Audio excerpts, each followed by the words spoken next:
அனைவருக்கும் தமிழ் வணக்கம். Why work people can't be our friends? நம்ம கூட வேலை பார்க்குறவங்க ஏன் நம்மளோட நண்பர்களாக இருக்க முடியாது? ஸோ அதுக்கான சில காரணங்கள் நான் சொல்கிறேன். முதல் விஷயம், இப்போ நம்ம கூட வேலை பார்க்குறவங்க ஒரு ப்ரொமோஷனும் ஒரு ஹைக்கோ போனஸ் ஏதாவது வாங்கிட்டான்னு வச்சுக்கோங்களேன். நானும் தான் நல்லா வேலை பார்த்தேனே, அப்புறம் ஏன் இவனுக்கு மட்டும் கொடுத்துருக்காங்க அப்படின்னு சொல்லிட்டு இந்த ஒரு விஷயம் கேள்வி நமக்குள்ளே எழும். முதல் விஷயம். ரெண்டாவது, இப்போ நம்ம கூட வேலை பார்த்தவன் ப்ரொமோஷன் வாங்கிட்டு மேலே போயிட்டான்னு வைங்களேன், அதுவே நம்மளுக்கு ஒரு எண்ணத்தை கொடுக்கும். என்னடா இது, நம்ம கூட வேலை பார்த்துருந்தவன் ப்ரொமோஷன் வாங்கிட்டு மேலே போயிட்டு இப்போ நம்மளை வேலை வாங்கிட்டு இருக்கிறான் அப்படின்னு சொல்லிட்டு இந்த ஒரு விஷயம் நமக்குள்ளே எழும். மூணாவது விஷயம், இந்த கிசு பேசுகிறது ஆஃபீஸில்.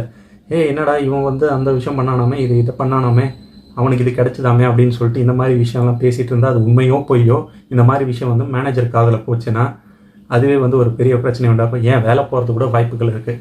அப்புறம் ஒர்க் லைஃப் பேலன்ஸ். அதாவது இப்போ வேலை பார்க்குற இடத்துல பார்த்தோன்னா, இப்போ நீங்கள் ஃப்ரெண்ட்ஸுன்னு சொல்லி பழகிட்டாலும் என்ன சொல்கிறது, இப்போது 8 மணி நேரம் நீங்கள் வேலை பார்க்குறீங்க, வேலை பார்த்து முடிஞ்சு வெளில சரி ஃப்ரெண்ட்ஸ் கூட வெளில போகணும்னு நினைக்கிறப்போ நீங்கள் வேலை பார்க்குற கூடவே நீங்கள் ஃப்ரெண்ட்ஸுன்னு சுற்றினா அதே வேலை பார்த்த அந்த நினப்பு தான் உங்களுக்கு வரும். ஸோ இதுக்கு தான் தனியாக வெளியே இருக்கிற ஃப்ரெண்ட்ஸ் போகணுன்றது. அப்புறம் 5வது விஷயம், கான்ஃப்ளிக்ட் ஆஃப் இன்ட்ரெஸ்ட். அதாவது இப்போ ஏதோ ஒரு பிரச்சனை ஆகிடுச்சுன்னு வச்சுக்கோங்களேன் உங்களோட ப்ராஜெக்டில். ஸோ இதுக்கான காரணம் யாருன்னா, இப்போ உங்கள் ஃப்ரெண்டு தான் காரணம்னு வச்சுக்கோங்க. இப்போ உங்கள் ஃப்ரெண்டுக்கு காரணம் தெரிஞ்சுமே அவன் உண்மையை சொன்னால் அவன் வேலை போயிடும். ஸோ அதனால் பழி மேக்ஸிமம் உங்கள் மேலேயே இல்லை வேறு யார் மேலேயும் போடுறதுக்கு வாய்ப்பு இருக்குது. ஏன்னா அவனை பொறுத்தவரையும் அவன் வேலையை பாதுகாத்து வச்சுக்கணும். அவனுக்கு வேலை இருந்தால் தான் அவனுக்கு சம்பளம் சோறு எல்லாமே. ஏன்னா இது ஒரு காம்படிஷன் நிறைஞ்ச ஒரு உலகம். ஸோ அவனுக்கு அவன் வேலை தான் முக்கியம். ஸோ இதுதான். இதெல்லாம் தாண்டி இன்னொரு விஷயம் என்னென்னா, இப்போ ஃப்ரெண்ட்ஸ் சில விஷயம் பார்த்தே பழக மாட்டாங்க. அதாவது நீ எந்த ஊர், எந்த ஜாதி, எந்த ஒரு மதம், அந்த மாதிரி விஷயத்தை பார்த்து பழக மாட்டானுங்க.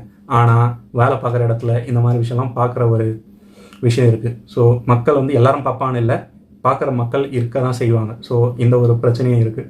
ஸோ அப்போ வேலை பார்க்குற இடத்துல ஃப்ரெண்ட்ஸ் இருக்கக்கூடாதுன்னு கேட்டால், ஒர்க் லைஃப் ஃப்ரெண்ட்ஸ்னு சொல்லிட்டு சில பேர் இருக்கலாம். அது நீங்கள் க்ளோஸாக பழகலாம். பட் ஆனால் வேலை பார்க்குறவங்க கூட சீக்ரெட்ஸுன்ற அந்த விஷயம், உன்னோட வீக்னஸ் எதையுமே ரிவீல் பண்ணக்கூடாது. ஏன்னா நாளை பின்ன பிரச்சனை ஆச்சுன்னா அதுவே உனக்கு எதிராக திருப்புறதுக்கான வாய்ப்பு இருக்கும். ஸோ இந்த ஒர்க் லைஃப் ஃப்ரெண்ட்ஸ்னு வரப்போ அவுட் சைட் த ப்ராஜெக்ட் இருந்தால் இட் மைட் பி பெட்டர். ஏன்னா இப்போது அவன் பொறுத்தவரையும் பார்த்தோன்னா உங்களோட ப்ராஜெக்ட் உள்ள பூந்து இந்த மாதிரி ஒரு பெரிய பிரச்சனை பண்ணுறதுக்கான வாய்ப்பு இருக்கவே இருக்காது. ஸோ அந்த மாதிரி இருக்கிற பட்சத்தில் கம்மியாக இருந்தாலும் க்ளோஸாக இருக்கிறது பட் பெட்டர். வேலை பார்க்குற இடத்துல ஃப்ரெண்ட்லியாக இருக்கணும், ஆனால் ஃப்ரெண்ட்ஸாக இருக்கக்கூடாது.